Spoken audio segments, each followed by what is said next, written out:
Hey everyone, and welcome to the Magical Miracle Network. My name is Ruth Perkinson, and I'm really glad you guys are here with me today. We have today, as of today's date, we have 131 subscribers to this channel from all parts of the United States and even out in several other countries. So I'm super excited about that. And I'm super excited to be bringing on people every single week who are sharing their story about A Course in Miracles, how they got there, what it did for them, and what they're doing now in their lives to share some tips and tricks of the spiritual trade. And so today we have back on our famous in-house expert on energy work. I'll just call you that. Her name is Colleen Coles, and she is with us today. So Colleen, thank you for being back on. You're so welcome. I'm so glad to be here. Yes, yes. Well, anyway, what we're going to do today for about maybe 15 or 20 minutes, we're trying to keep the videos short because everybody's attention span is like a little more limited these days, and we're trying to make shorter videos so they're not too long.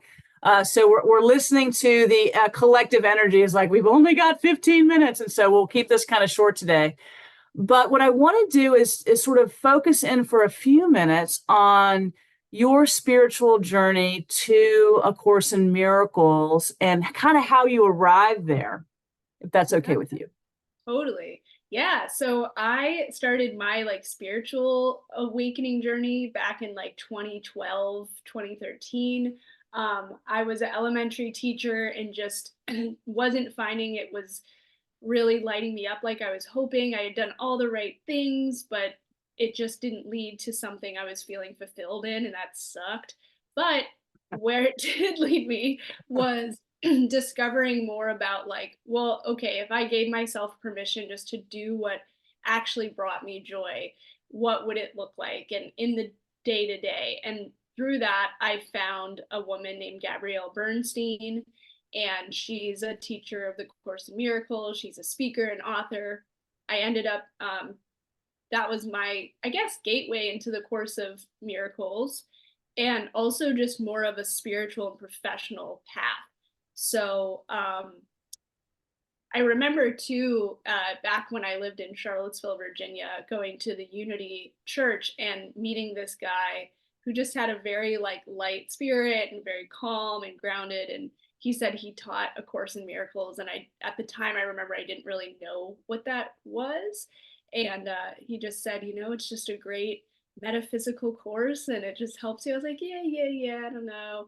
But when I then later found out through Gabby, and even I remember a miracle of my first ever life coach telling me, she was like, hey, I'm cleaning out my closets and I have 2 full boxes of A Course in Miracle material. Would you like it? I was like, yeah. So I got my little convertible red Fiat and drove up to her house and just packed it up with all this stuff. And so that's when I really dove into it because it just kind of landed in my lap. And I Yeah. remember then, yeah, like a couple of years later, taking the huge, Course in Miracles book to Brazil with me and reading it. And I was just on this path of starting to follow my own, I guess, soul or guidance, and that's where it led me. Yeah. Oh, that's so interesting because it sounds to me, it's so funny that you talk about being a school teacher because I was a school teacher for many years. And we often think that when we get that degree, we've gotten that educational degree or whatever degree that we've gotten, that we're going to get that job and then life is just going to just expand and we're going to be happy. We've arrived. And then Right. often that's not the case, right? We felt like we've arrived and wait a minute, Mm-hmm. still feels off, doesn't it? Yeah. Yeah. And I guess it's just interesting that, that led to something better and bigger. Um, and just with having on my path, right, I've collected a lot of different perspectives and tools and ways of Yes. looking at Yes. life as a spiritual being here. And shamanism is one of those paths that I've walked. And the biggest cool thing about that perspective to help us is how sometimes it's like the lesson isn't within the thing we're doing, it's how it's being presented to us by life. And so by me thinking I'm going to become a teacher and do everything right, and then it's not working out. I thought the answer and my guidance would have come through the teaching. I would have been fulfilled in the teaching. Right. But it's like looking back and zooming out, we can do this in the moment too. How is life presenting the material? It's like my real growth, my real lesson was in breaking free of judgment or doing things right and being in a box and actually finding what my heart truly wanted to be doing. So I just think about like the jokes on us sometimes of we think the lesson is within the material of what we're aiming to accomplish, but perhaps the true fulfillment materials and how it's being presented by life, whether maybe it's a divorce and we didn't think we'd have to deal with that, or arriving late to something and thinking, well, I should have been on time. Maybe the lesson really is about how are you going to find peace even within that. That's the test. That's well said, and breaking free of judgment, if we can just stay there for a moment, because I think that that's so true.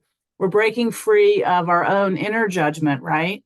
And of course, the Course in Miracles teaches us how to do this, how to break free of the inner critic, the teacher of fear, the teacher of judgment, the ego, and also that outer judgment, right, Colleen, that people, when we're thinking about how we're being thought about from other people, right? Yeah. So interesting. Yeah. It is. And I think the less that we judge and or listen to that part of ourselves, it's just going to reflect out in the world. People will judge us less. And even if they do, we don't give an F. Like it just doesn't, you know what I mean? So, so not being caught up in other people's perceptions, or really shifting our perception from judgment to really sort of looking at everyone with innocence and love and light. That's what's going to be reflected back to us more and more because we're in that zone. Does that make sense? Totally. Yeah. And I think about like the different pockets I've gone through when I remember feeling so scared, like being a younger teacher and I still hadn't found a full-time job. I was subbing all the time and feeling like others would judge me for that, or I hadn't found my path. And I remember this moment of like seeing this magnet on a teacher's door before I left her room for the day. And it was in rainbow letters. And we've probably all seen it in bookstores, but it was like, do more of what makes you happy. And I was judging her for getting the permission to do that. I was like, how dare she? Like, here I am slaving away, doing what I have to do. And then I thought, well, wait a minute. She's one of the best teachers in the whole school. Like, maybe why couldn't she just be happy? And like, why can't I? Like, what's actually stopping me from just doing what I'd really love to do? And through a process, it was like, okay, wait, I can do what I really want to do. As I kept doing that, and as I keep doing it, it's like I see these little like cage bars, and it's the heaviness of the judgment saying like, well, you can't and shouldn't do that. But when I've gotten clear in my heart and asked myself the question, if the judgment of any consequence of what I did was gone, what would I really love to do? What would I want to do from my heart, from myself, no judgment? That answer becomes really clear, really fast. And when I actually follow that thing, it's like it busts through this illusion of containment that's been hoarding me. Yeah. And what's cool is that it literally just erases my care of judgment from others because I'm actually happy. Right. So it's like when I just lead with that heart, it's like it doesn't matter anymore what people think, because like, aren't we really all here just to try to get happy? Like, really? Right? You know what? Yeah, that's so well said. I love that. And because the Holy Spirit, which is truly who we are, a higher self connected with spirit, only wants to engender joy. And I love that we talked about that. When you're joined in your joy, you're joined in your happiness, you'll get specific advice and instructions from that higher power, that higher source to help. Yeah. And I think what's helped me sometimes is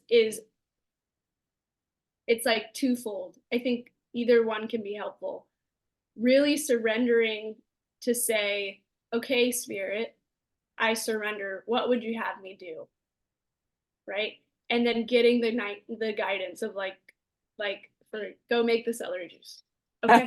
Do that. Where there's like 10 things I could be doing. Okay, cool. I'll go make the celery juice. And then the next thing follows through, or the next. Another helpful way is when I see that Holy Spirit guidance as my soul. Because at least for me, I've gotten tripped up thinking that my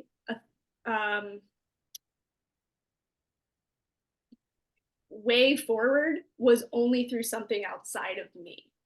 Like I was actually unworthy of just following that piece of me that was beyond thought and just knows what it wants to do and just knows what it is to do next. Wow. So, for example, I remember back when I got my little red Fiat, it was a big deal for me, and I was really excited about it.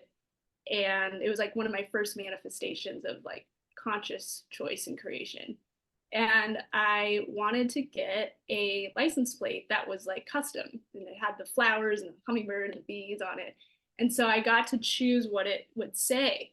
And I remember at the time feeling like I need to ask guidance because I don't know, or like as if God were this higher judge in the sky, like, and I had to figure out what was right. I kept trying to like be like, okay, God, like almost to what I just said about what can be helpful of surrendering, but to an extreme when it became kind of a prison. So I wouldn't listen to myself at all. And I just kept being like, all right, God, what would you have my license plate say? Like, God, no, I'm here for you to like, tell me what to do. And I wouldn't hear anything. And everything I heard like felt kind of crunchy and weird. And I was like, oh, this is so dumb. Why does this take me so long? Like, and finally I just was like, okay, Colleen, if I got to do what I really wanted to do, what would I have? Like, let's just play. What would I have it say? And then my guidance, which was me, came back online. It was like, if I actually got to choose, I would have it say passionate. And it was like, oh, that would be fun. And like, oh, could the S be a 5 and the 8 be an 8? And it was like, bam, like guidance. Oh, and it was from me. And that is to this day what my license plate says. I went and got it, and it's still just like I did that. But it was from a place of like, sometimes I think I, at least, or like the people that I've coached or talked and taught to, like, we can get a little hung up, and it's that spectrum of balance, right? But when I get too much in my head of like, I need to do this, it's up to me, like that's when coming back to, okay, it's too crunchy in the, you know, push of this, okay, let me surrender because I'm feeling overwhelmed. I'm gonna tap in and keep tapping in. There's a whole nother edge of that, which like, you know, super ego is, we can talk about that, but like, you know, coming back to, you get to choose. And I think that's part of the point. Absolutely. Absolutely. So well said. I really appreciate all of what you said there. And because the ego is crunchy, you know, the ego is, you know, the ego thought system is kind of like, it feels forceful. It feels, doesn't feel, it feels off. It does, we're not really in alignment. Right. And so when we're thinking with the softness and the gentleness of spirit and the playfulness of spirit, then all of a sudden, boom, it just drops right in. And there's your answer. And I think it's so fun when it happens that way. So going back to the course just for a minute. So when you started doing the course, was there one big thing, one big golden nugget that kind of helped you move on to the next part of your spiritual journey? Was there something in there that really, as we're just talking about it, that kind of was like, okay, now I really kind of grokked that. That was super helpful that we can share with our audience?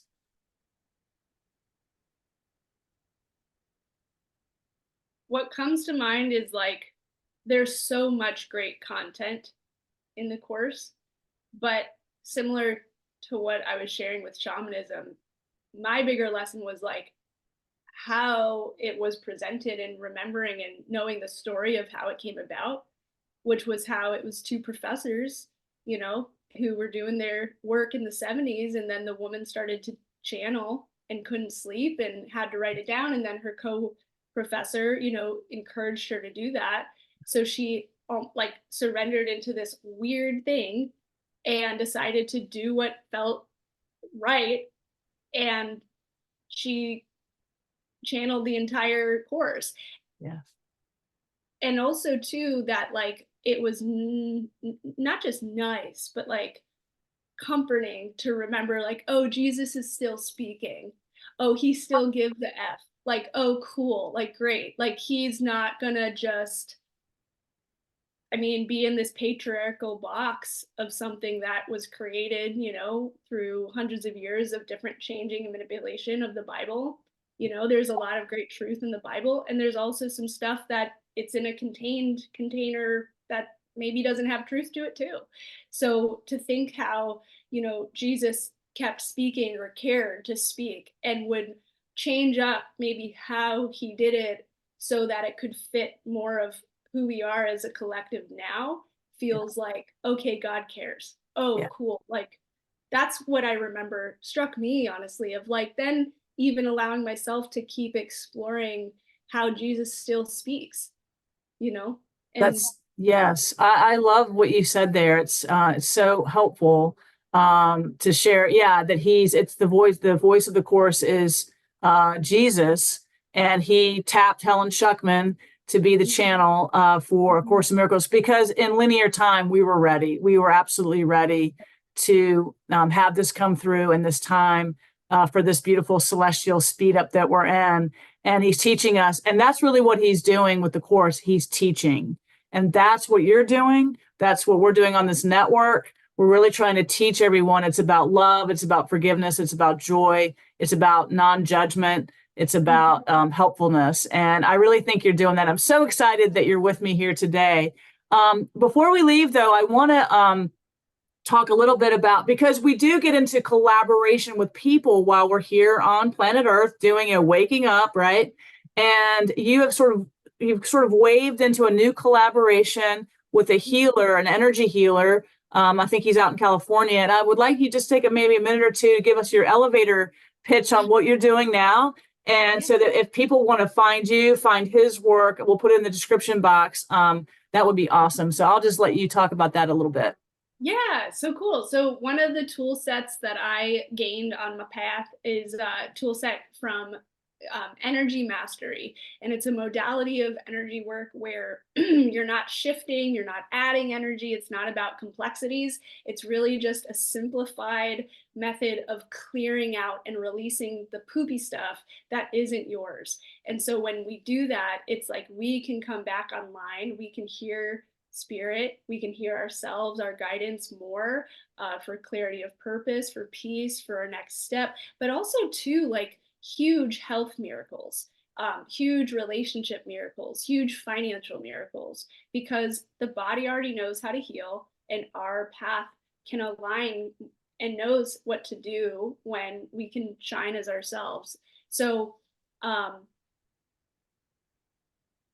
earlier this year, after using these tools with my clients, on myself, and doing it more consistently and seeing like just a lot more grace and ease in my own life, yeah, I reconnected with a guy I met at one of the events, and he is becoming and has become like a teacher of the work.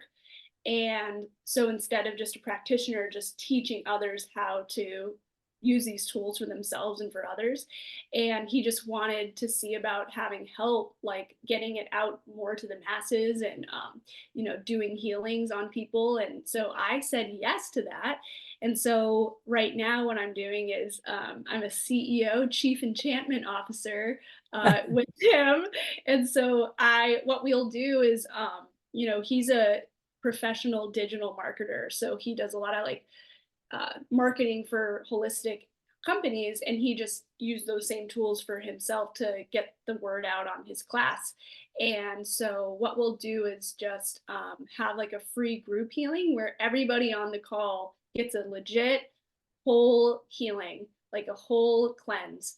And then, if, they're free to go, or if they want to know how they can do that for themselves, then they'll just chat with me about like what the class entails and when the next one is, and like getting them to it, which is just such a life-changing, powerful experience. And so yeah, that's kind of what I'm doing. And we have classes about every 6 to 8 weeks apart, but we're kind of always doing the group healings, and it's just really great. Well, that's lovely that you could come into a free group, and then if you're interested, you can explore it further. And his name is Leon Koloski, is that right? Right. Leon Kolaski. Yeah. Yeah, more of a Kolaski. Okay, got it. And it's learnenergyhealing.com is the website. Yep. So I'll say it again, learnenergyhealing.com. So if people are interested in that work, they can connect with you or connect on the website. Before we leave today, though, I'm so glad you brought up energy, kind of hygiene, energy healing. Yeah. Can you give our watchers, because this is something that I was not aware of for a long time, is energy hygiene. One really good tip to keep their field clean. Can you give us? Yes, I was thinking about this like before we even stepped on. I was like, oh, gotta share. Okay, the coolest tool just to get the foundation right, and then you can take it from there. Salt baths. Salt baths, okay? Not Epsom salt, y'all. Not Epsom salt. But for the empath out there, for people who are energetically sensitive, this is profound and just a wonderful thing to experience. The salt, it's like we're emulating the ocean in our bathtub, and just by sitting in a bath, and I'm going to tell you how to do it, of salt, it's like not just salt, but salt water.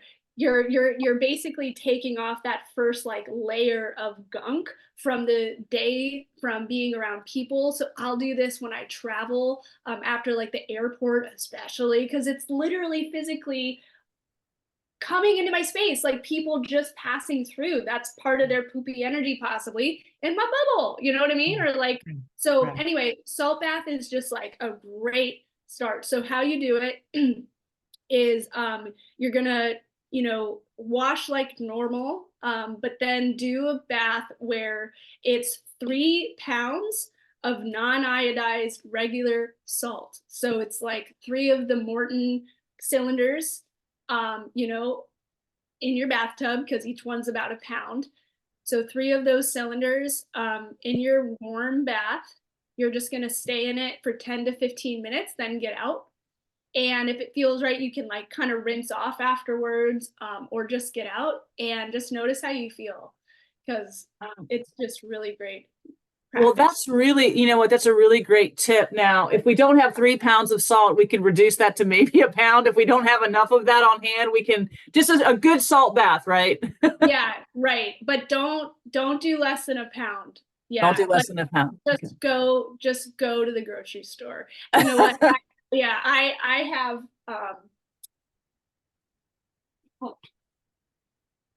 she's gonna go grab it. I have a huge tub of salt that's like 50 pounds of salt, because I'll just go through so much. A good friend got me this from a thrift store, the little Morton salt girl. Oh, just funny. I love that. Yeah. Anyway, but yeah, so 1 pound minimum, but I would say no, just keep the standard high and get the best result, and get 10 of them for the week. Right. So you do this every day? I do, yeah. Wow. I'm working with so many people with energy like every day with the cleanses. So if I don't, I just feel so gunky and heavy and anxiety, because I'm taking on possibly the anxieties that I'm helping cleanse from another. Right. And that's why I even found Energy Mastery, because working with clients and helping them heal trauma, I didn't know it at the time, but that's stuff I was taking into my space. Right. So even just the first step of something like a salt bath to help cleanse that out is huge. It is huge. Well, Colleen Coles, that is a great tip for our viewers, to take a salt bath, 1 pound minimum, 3 pounds is like the best. And just go to the grocery store and stock up on that Morton salt. Just a lovely salt bath in whatever way that's works for you to help keep your energy clean and clear. I love that. So thank you so much for teaching us today. This network, you guys, is all about teaching, tips and tricks of the spiritual trade that will help us as we are all going up the ladder back to source, and we're, standing on the rock of A Course in Miracles. And I'm so grateful that you found that book.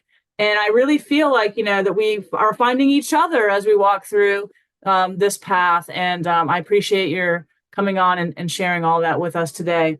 So before I find that stop button, any last word that you want to share?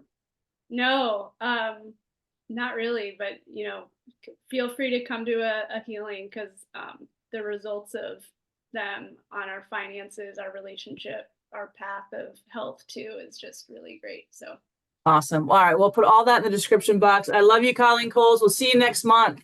all And right. until then, you be super happy. Okay.